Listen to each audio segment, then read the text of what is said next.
Hello class. Let's continue with the chapter called friction.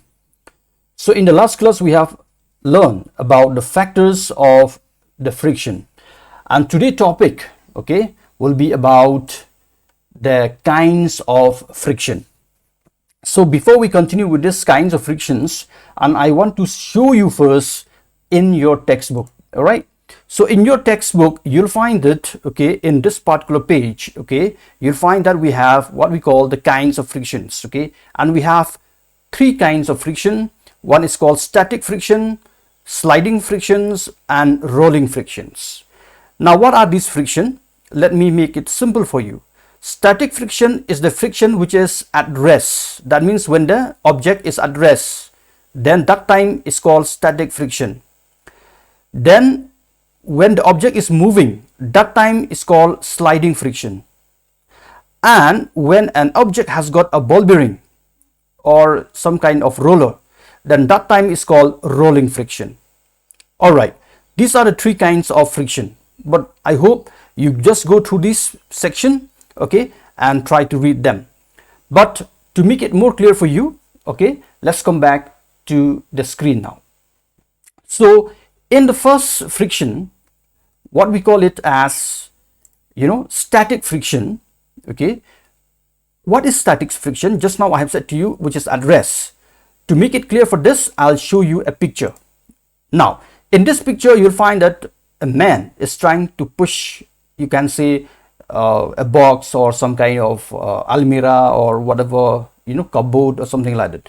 But you see, when you push anything which is at rest, at the beginning you'll find very difficult. Just like this man is acting here, and he's find very difficult to push because it is still at rest. And when you move, when you started moving, that time when you push, it is very difficult. So this friction is called static friction. And let me tell you, static friction is the highest friction of all the three. Because why? The friction is more when this box is at rest.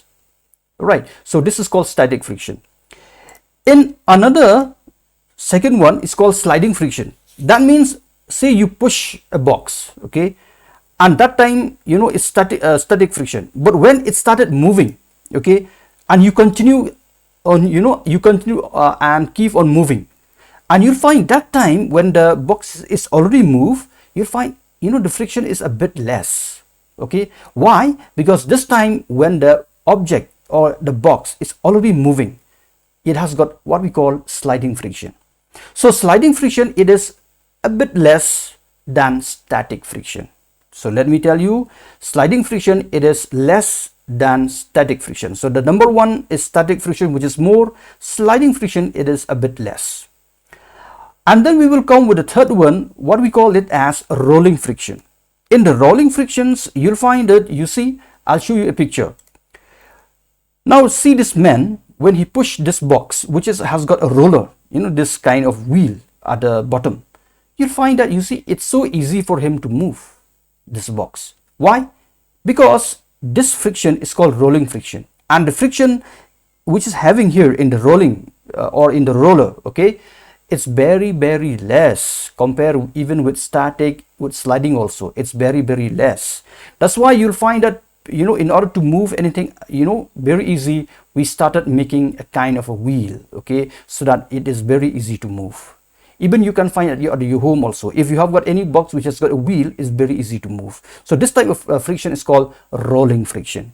And we have, see, another picture here. Even though we have got, and this man is moving this big box, but still he's moving on this cart which is having a wheel.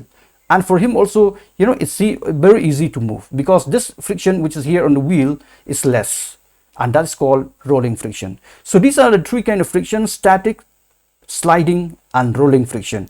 Number one is static, which is more, then sliding is a bit less, and rolling friction is very, very less. So these are the three kind of frictions, and please go through the textbook and try to understand it, and I will see you in the next topic again.